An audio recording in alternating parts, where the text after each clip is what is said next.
आमच्या terrace garden मध्ये कांद्याची पात, संत्र्याचे पानं, फुलं असे लावलेलं आहे. आणि याच्यामध्ये आम्ही आता नवीन व्यवस्था केलेली आहे.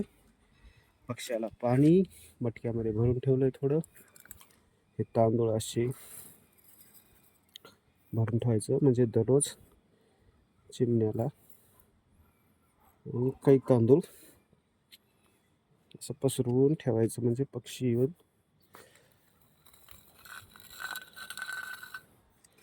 जास्त काही करायची गरज नाही. असं जरी टाकलं तरी भागतंय. समजलं का?